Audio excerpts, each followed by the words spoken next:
So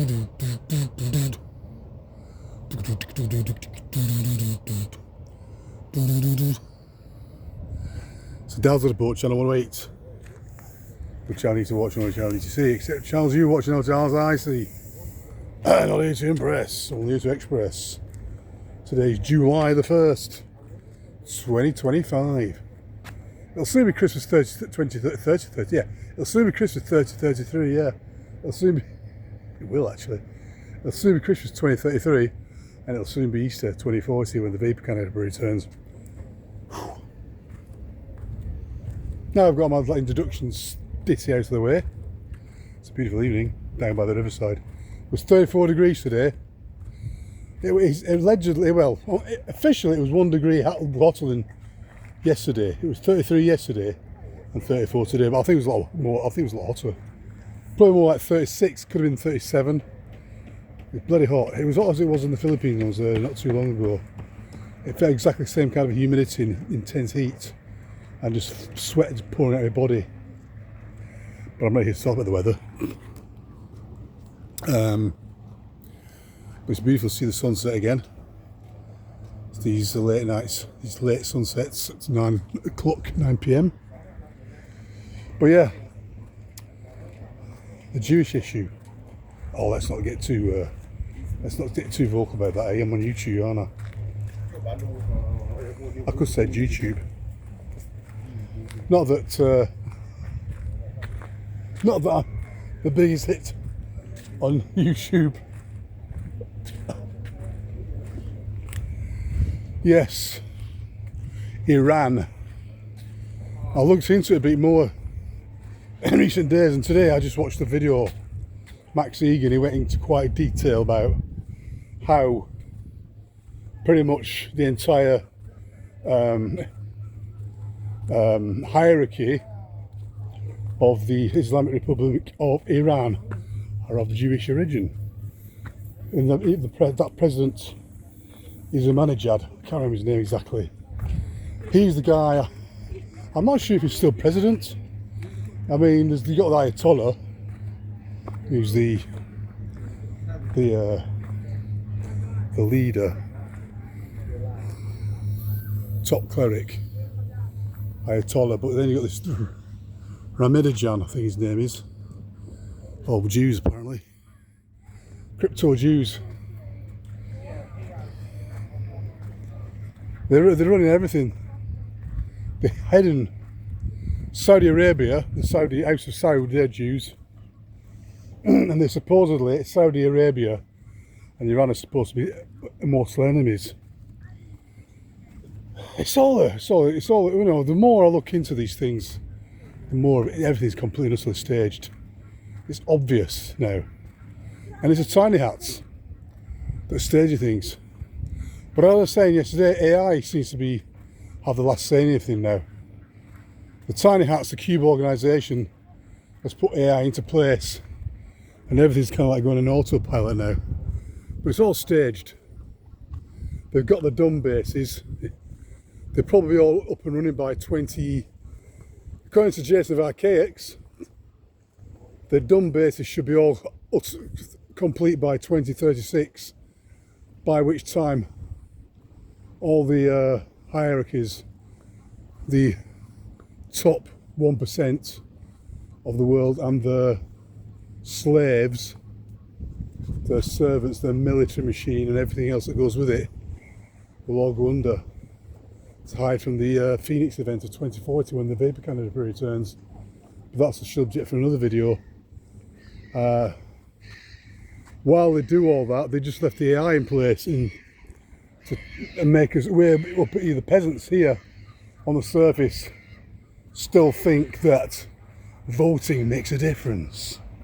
Every 4 years or every 5 years, you go and put your X in the box for your favourite party, whether it's Tory or Labour, Republican or Democrats, or whatever else it may be, whatever country you're in. Reform now. Everyone's going to vote for reform here in the UK.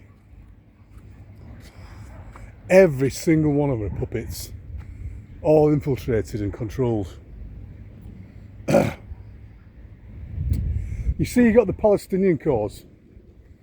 The Palestinians are being genocided. I would say that they say 50,000 Palestinians have died since October 2023. There's a video of me talking about that right at the beginning on BitChute, which I no longer have access to. The couple of days after it happened, I did a talk about that.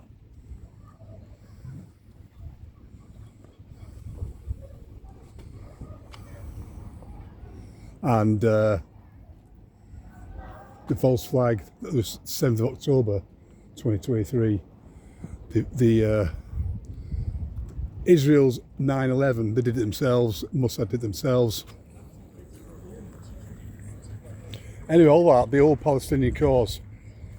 I've been to one of the Palestinian marches last year or the year before with some friends to observe, and it's just full of socialists, communists, lefty types, LGBTQ types, all the woke. Then of course you've got the Arabs as well, and you've got genuine Palestinians, but that whole movement, the Palestinian Freed Palestine movement, is also totally hijacked by the woke, by the lefty types. Greta Thunberg got on the bandwagon too, you know, and allegedly. All staged events, everything's staged. Everything's staged, it's all a show. It's all a show to keep you distracted from what's really going on. While they're digging their underground cities and their dumb bases and everything else, all interconnected with tunnels, there's a massive, gigantic infrastructure. I think something like, that's why trillions of dollars suddenly go missing once in a while. Where's all that money go, you know? And NASA themselves are draining the American taxpayer $50 million a day, you know, for cheap special effects of fake space, you know. Special effects which probably don't cost more than a couple £100.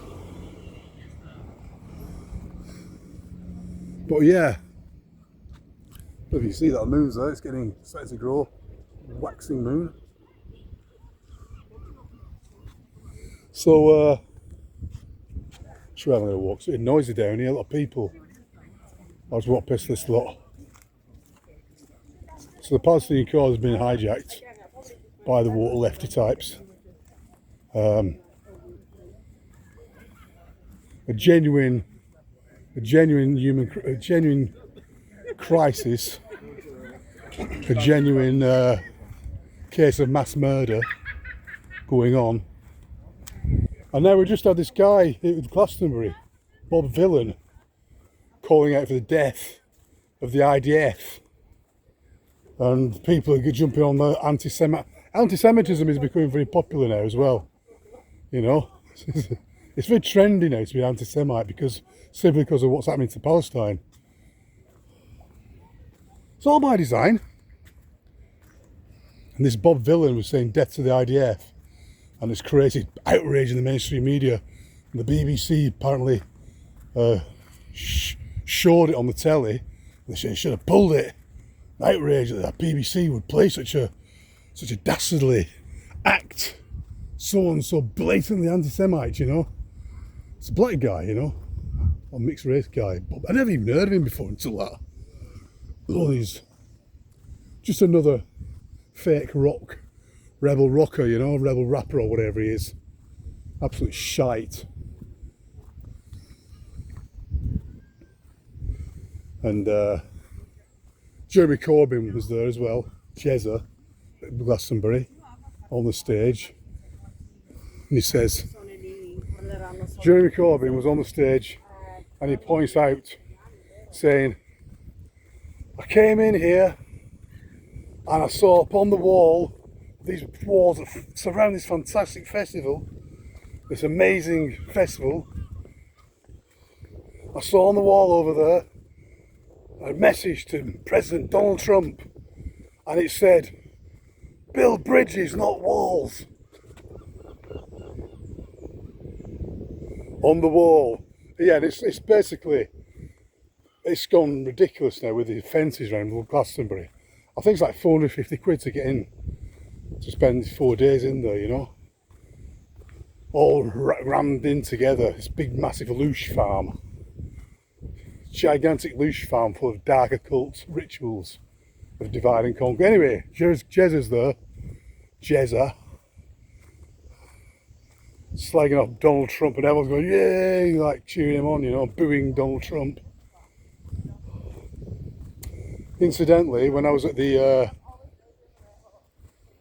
anti-geoengineering rally on last Saturday, his brother was there, Piers Corbyn, Wurzel Gummidge. He always shows up, you know, at these events. He was always down on the he was always down at the anti-lockdown protest too, our Wurzel. And he just puts the whole thing into disrepute, you know. He looks like a mad professor. Allegedly is a professor, but yeah, he's a Marxist. He's rich, just like his brother. They've never worked a day in their life. Again, staged acting. And guess what? They are the foreskinless fraternity as well. They're also Red Sea pedestrians. You can't make this shit up, could you? So he's there, Jezza, at Glastonbury. Wurzel's at the you know, they play the roles, don't they? The Corbyn brothers. Oh yeah, Andy Tate wants to become Prime Minister of the UK. The Bruv Party. That's a subject for another video. The Bruv Party. I'm just rambling on. It's a bit incoherent, this one. I'm just skipping from one subject to another, not really finishing off. So not really finishing my point here, am I? Just waffling on here. So what's the point I was making? Basically, the gist of what I'm saying is the whole word's a stage, and then it's the same puppet masters pulling all strings of all sides. The anti-Semites, like Bob Villan, that were it. Bob Villan, apparently his agency, his management, is a Zionist Jewish agency. Go figure. Go figure. Bob Villan's managers are Jewish Zionists, and he's telling people to go and kill the IDF. Go figure.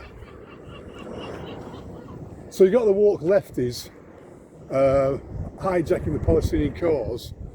You've got the Tommy Robinson crew, Nigel Farage crew, slagging off the Palestinian protesters for being predominantly Muslim or woke, lefty types, and defending Israel, Zionist protectors, Israel protectors, sticking up for the Israeli cause. This is Nigel Farage and Tommy Robinson.